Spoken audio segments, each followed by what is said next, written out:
Hola.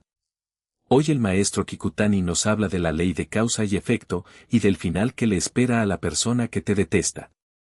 Cuando decimos la persona que te detesta, seguramente a más de uno se le vino de inmediato un rostro a la mente. Sucede, ¿verdad? A lo largo de la vida, a todos nos toca en algún momento caerle mal a alguien. Cuando uno sabe por qué le tienen antipatía, todavía puede revisarse a sí mismo y corregir algo. El problema es cuando no entendemos el motivo y aún así esa persona nos rechaza. Se muestra fría, nos ignora, habla mal de nosotros a nuestras espaldas o nos dice cosas hirientes de frente. Cuando tenemos cerca a alguien así, el corazón se nos queda revuelto y no logramos estar en paz. ¿Por qué tengo que escuchar esto? ¿Por qué me trata de esa manera? Y le damos vueltas y vueltas al asunto. Hoy vamos a mirar esta clase de relaciones humanas desde la perspectiva del budismo y a ver cómo podemos superarlas. Y también hablaremos de qué final recorre, qué desenlace le espera a la persona que te detesta. Escúchelo con calma, por favor. Los puntos de hoy son 3. El primero, es mejor no acercarse. El segundo, es mejor no pensar que se trata de una injusticia. Y el tercero, el desenlace de quien te detesta. A partir de estos 3 puntos vamos a conversar. Lo primero, como manera de tratar a quien te detesta, es que conviene no acercarse. Alguien podrá decir, maestro, usted dice que no me acerque, pero es esa persona la que se me viene encima, la que anda hablando mal de mí y me busca por cualquier motivo. Es ella la que se acerca. Yo no quiero acercarme, pero ella no deja de decir cosas. ¿Qué hago en ese caso? Pues aunque el otro se acerque, lo importante es que tú no te acerques. Es decir, no entrar en su campo de visión, no meterse dentro de su territorio. En general, se dice que las relaciones humanas verdaderamente importantes de una persona son apenas 10 o 20. Aunque en el planeta haya 8.000 millones de seres humanos, es imposible tratar a los 8.000 millones. Como mucho, cada uno de nosotros mantiene un vínculo real con la docena o veintena de personas que nos rodean. Ese es, en realidad, el tamaño verdadero de nuestro mundo.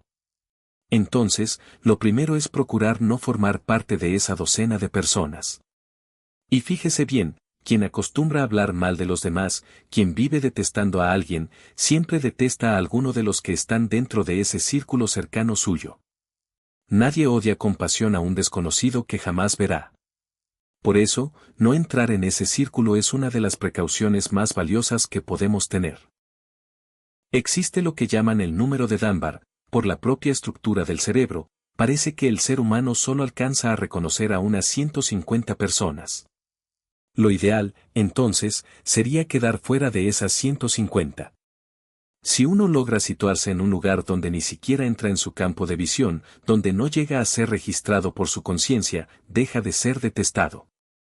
Uno se vuelve alguien indiferente. Se convierte en un transeúnte más, en una figura de fondo, y entonces ya no sufre por la antipatía de nadie. El sufrimiento aparece justamente cuando uno queda dentro de esa docena que sí entra en su campo de visión y, además, ocupa el lugar de la persona detestada. Pero si uno se aparta de ese grupo y sale de su vista, esa persona cambiará el blanco hacia otro. Porque quien es así, casi siempre tiene a alguien en la mira, es de las que viven diciendo que aquel hizo esto, que aquella dijo lo otro. Seguramente en su trabajo tiene una o dos personas de ese tipo, en su casa otra o dos, y en el vecindario otras tantas. Es un modo de ser. Son personas del tipo que fabrica enemigos, del tipo al que siempre le brota a alguien a quien detestar. Han vivido así durante años, y ese modo de vivir no se les quita de un día para otro. Por eso, mientras uno permanezca cerca de esa persona, hay muchas probabilidades de convertirse en su blanco. Y si uno sale de esa línea de tiro y desaparece de su vista, tarde o temprano dejará de entrar en su campo de visión y esa persona dirigirá su punta hacia alguien más. Y sobre todo, por ningún motivo intente usted acercarse por su propia cuenta. ¿Qué significa no acercarse?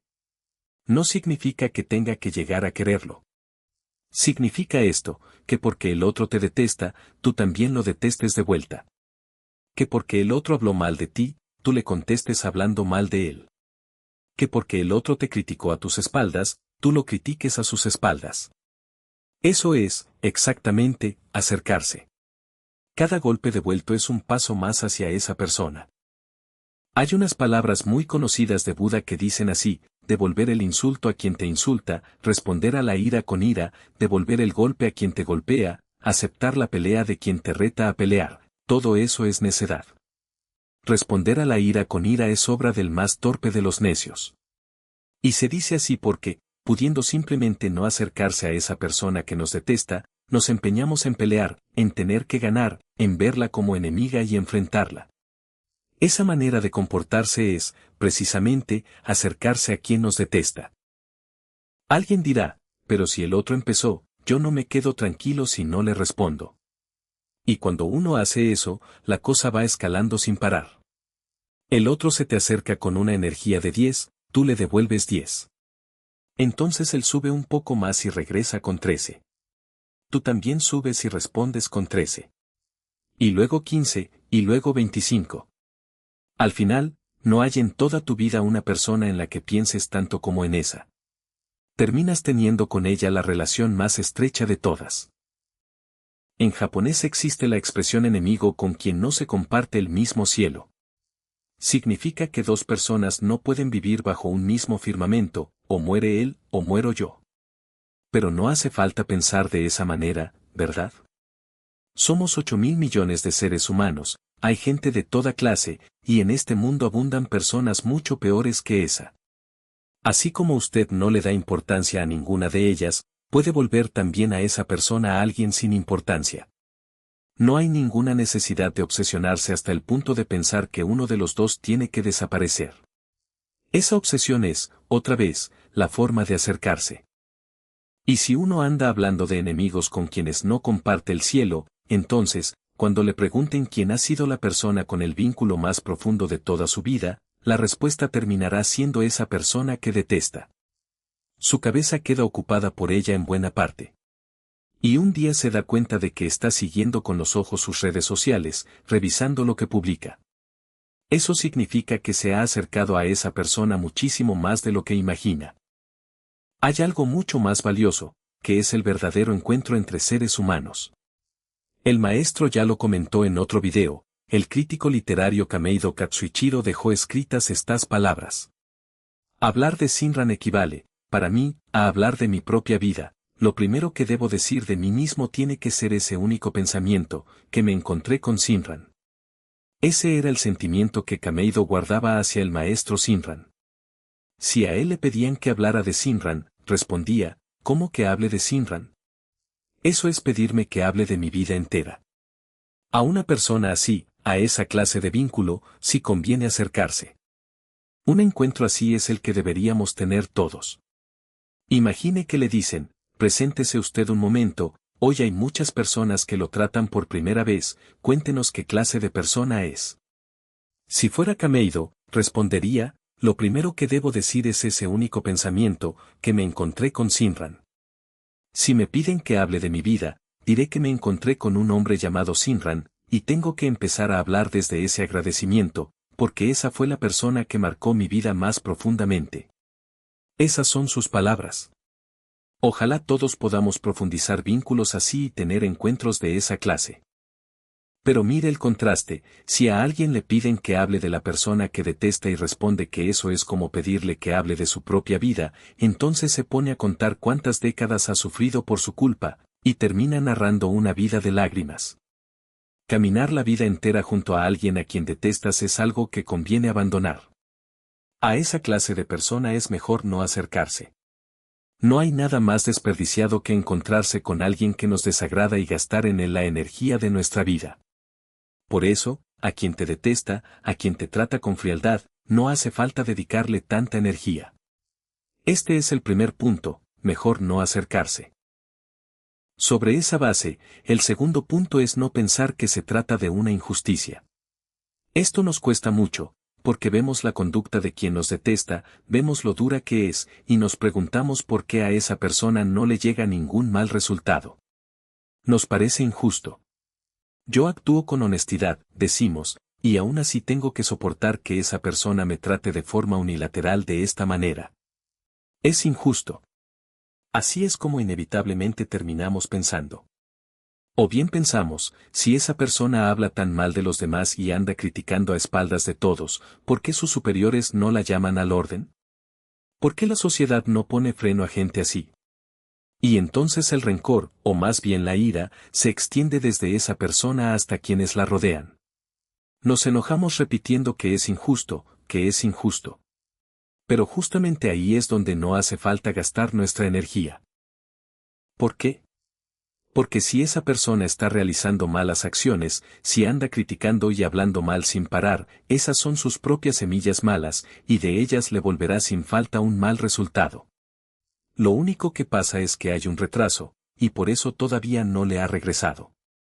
No existe un agricultor que siembre hoy, mire el campo mañana y se enoje porque aún no hay cosecha, ¿verdad? Uno siembra hoy, pasan meses, y entonces llega la cosecha. Enojarse porque sembramos hoy y mañana no hay nada es exactamente eso. Quien actúa de esa manera recibirá, en un sentido u otro, malos resultados. Así que no hace falta darle tantas vueltas. Lo peor de todo es odiar al otro. Como decíamos hace un momento, odiar es una forma de acercarse. Y si uno se pone a odiar diciendo que es injusto, entonces uno mismo está realizando también una mala acción. Está sembrando, con sus propias manos, una semilla mala. Y de esa semilla le volverá igualmente un mal resultado. Es decir, el odio no castiga al otro, nos siembra el castigo dentro de nosotros. Hay un antiguo verso que dice, ¿por qué no lo dejas ya? El rencor cava dos fosas. Porque cuando uno odia de verdad, llega a un punto en que piensa, no me importa no ser feliz, con tal de que aquel sea desdichado. El ser humano llega hasta ese extremo. No me importa terminar mi vida en el sufrimiento, con tal de que aquel jamás sea feliz. Ese sentimiento tan extraño, tan retorcido, se apodera de nosotros con una facilidad que asusta. En Europa hay un chiste negro que ilustra esto muy bien. Un hombre encuentra una lámpara maravillosa. Al llegar a casa la frota y aparece un genio que le dice, Señor, le concederé todo lo que usted desee. Pero a su vecino le concederé siempre el doble. El hombre se queda pensando. Quiero una casa, se dice, pero entonces aquel conseguirá dos. Quiero $1.000.000, pero entonces aquel recibirá 2 millones. Y así, cada deseo suyo se le vuelve amargo antes de pedirlo. Y al final, al hombre se le ocurre algo. Ya sé lo que quiero, le dice al genio, sácame un ojo. Ese es el chiste. No me importa sufrir yo, con tal de que a aquel le pase algo mucho peor. A ese pensamiento tan necio llegamos. Nosotros vivimos esforzándonos para ser felices y para no caer en la desdicha, y sin embargo, por culpa de una persona que nos desagrada, aceptamos volvernos desdichados nosotros mismos. Odiamos al otro con esa disposición, y el resultado es que el otro se arruina y nosotros también. Esta es la mayor de las necedades, y por eso desde antiguo el verso budista dice, ¿por qué no lo dejas ya? El rencor cava dos fosas. Dos fosas significa que habrá que cavar dos tumbas, la del otro y la nuestra. Es decir, aunque el otro te odie, te guarde rencor y te lance palabras hirientes, tú no debes recibir eso. Tampoco hace falta que te indignes cada vez pensando que es injusto. Si esa persona sembró esa semilla, esa persona recibirá el fruto de su semilla. No es necesario que tú te tomes la molestia de vengarte. Vamos entonces al tercer punto, ¿cuál es el final, el desenlace de quien te detesta? Como decíamos al principio, esto se rige por la ley de causa y efecto. Causa y efecto significa que el resultado se produce conforme a su causa, que el fruto responde a la semilla que se sembró. Por lo tanto, detestar a los demás tiene una consecuencia clara. Quien detesta a los demás es una persona que terminará siendo detestada por los demás. Así es, sin excepción. A quien nos dice que nos aprecia, difícilmente logramos detestarlo. Si alguien nos tiene buena voluntad, nos respeta, nos da nuestro lugar y habla de nosotros casi con admiración, aunque nos ordenaran detestarlo no podríamos hacerlo. Cuando nos dicen que nos quieren, terminamos queriendo también. Y al revés, si alguien nos mira con esos ojos de antipatía y nos trata con esa actitud, por más que quisiéramos apreciarlo no lo conseguimos. Cuando el otro se nos acerca envuelto en ese aire de rechazo, dentro de nosotros brota igualmente el rechazo. Somos, unos para otros, un espejo. Por eso, quien detesta a los demás se convierte inevitablemente en alguien detestado por los demás. Esto es causa y efecto. Quien habla mal de los otros será una persona de la que hablen mal. Quien es frío con los demás dejará de recibir calor humano. También esto es causa y efecto. Por eso, aunque usted piense que esa persona hace todo eso y no le llega ningún mal resultado, en realidad le está llegando bastante. Lo que ocurre es simplemente que usted no alcanza a verlo. El maestro cuenta un caso que le contaron. Una mujer que trabajaba por horas en un supermercado, de unos 40 años, recibía todo tipo de reproches de una compañera mayor, de unos 50. La detestaba, la culpaba de todo de manera unilateral, la hostigaba constantemente. Pero al conocer mejor a esa compañera, descubrió algo: en su casa las cosas no iban bien. No se llevaba con su esposo, no se llevaba con sus hijos, y estaba pasando por un sufrimiento familiar considerable. Toda esa irritación y ese resentimiento acumulado los descargaba en el trabajo, volcando su ira sobre ella como quien la paga con el primero que encuentra. Al comprenderlo así, aquella mujer se dio cuenta de que su compañera era también una persona digna de lástima, y su manera de mirarla cambió. Aún así, uno sigue pensando, pues que no venga a desquitarse conmigo. Es natural. Pero las cosas son de esa manera. Y esto significa que quien ataca así a los demás no lo hace solamente en el supermercado. Con toda seguridad esa misma tendencia le aparece en el vecindario y también dentro de su propia casa. Por eso termina siendo, en muchos sentidos, una persona torpe para las relaciones humanas. Hace un momento el maestro decía que a esa clase de persona conviene no acercarse. Pero eso no lo dice solo él, lo dice todo el mundo. Seguramente no solo en este canal, sino en cualquier video de este tipo, casi todos aconsejan lo mismo, que es mejor no acercarse. Y entonces, ¿qué ocurre? Que alrededor de esa persona la gente va desapareciendo poco a poco. Alrededor de quien vive detestando y atacando a los demás, el número de personas disminuye sin remedio, hasta que un día ya no queda nadie. Hay un verso budista que dice: qué triste, solo cuando la gente se va uno conoce su propia falta de virtud. Y es cierto que sucede así. Cuando un hombre se divorcia y se queda solo, entonces descubre cuánta frialdad tuvo con su esposa, cómo se escudaba en que él era quien trabajaba y nunca tuvo un gesto de atención hacia ella, como ni siquiera notó todo lo que ella estaba soportando en silencio. Solo al quedarse solo lo comprende. Hay bastantes hombres en este mundo a los que les pasa exactamente eso. Y en esos momentos se nos hace evidente aquel verso: qué triste, solo cuando la gente se va uno conoce su propia falta de virtud. Por eso, el final de quien detesta a los demás y anda hablando mal de ellos es siempre ese. Lo dice la enseñanza budista, y además, mirando a nuestro alrededor, seguramente todos ustedes sienten que efectivamente es así. Hoy hablamos de cómo tratar a quien te detesta: lo primero, no acercarse, y lo segundo, que indignarse pensando que es injusto es un desgaste inútil de energía. Y sobre esa base vimos cuál es el final, el desenlace de quien te detesta, que esa persona termina también siendo detestada por los demás y camina hacia una vida sin bendiciones. Este es un canal donde se habla de esta manera, poniendo la mirada del budismo sobre las preocupaciones más cercanas de nuestra vida diaria. Si le pareció que aquí hay algo que vale la pena aprender, nos dará mucho gusto que se suscriba al canal. Muchas gracias por acompañarnos hasta el final el día de hoy.